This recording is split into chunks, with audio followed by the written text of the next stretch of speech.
মানে এগুলো দেখলে আসলেও মনে হয় এত বছর পড়াশোনা না করে টিকটকে গিয়ে কোমর ধুলানো ভালো।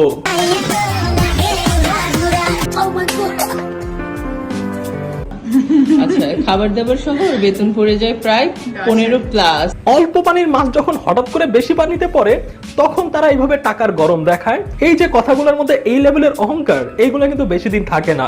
ঠিক বলেছো। আর আন্টি আপনাদের এত টাকা তারপরও নিজের ক্লাস 9-এ পড়া মেয়েকে ধাক্কায় ধাক্কায় কাজে পাঠান। বা তোমার আম্মু ধাক্কে ধাক্কে কাজ করাচ্ছে? আম্মু ধাক্কাচ্ছে। বহু বছর আগে আমি কমেডি নাইটস দেখতাম, সেইখানে একটা ক্যারেক্টার ছিল যে কিনা এইভাবে সাইজে আসতো। এই মেয়েটারে দেখলে একদম পুরো সেম উনার মতো লাগে। ভাই মানুষকে কোন শয়তানে লারা দিলে এমন অবস্থা থেকে হাইডা এমন অবস্থাতে যায়। আরে বাবা মেয়েটাতে কাঁচা। কিন্তু আপনি তো পাইকে একদম পুরো নায়িকা ময়ূরী হয়ে গেছেন। কিন্তু নরম পায়ে যে গরম দেখাইবা ওইটা ভাইয়া নোট এলাও। এই মেয়ে হচ্ছে মাইলস্টোনে পড়ে আর আমার নিজের বড় ভাই হচ্ছে মাইলস্টোনের টিচার। তোমার স্কুলের নাম বলো। Milestone college. ভাই তুমি স্কুল থেকে এটি কি বের হইতেছে জানি না ভাই। এই মেয়ে চিকন থেকে হঠাৎ করে এত মোটা হয়ে গেছে, অন্যান্য যারা তাদের চিকন স্বাস্থ্য নিয়ে চিন্তিত তারাও চাইবে হুট করে এই মেয়ের মতো মোটা হওয়ার জন্য। আর এখন উনি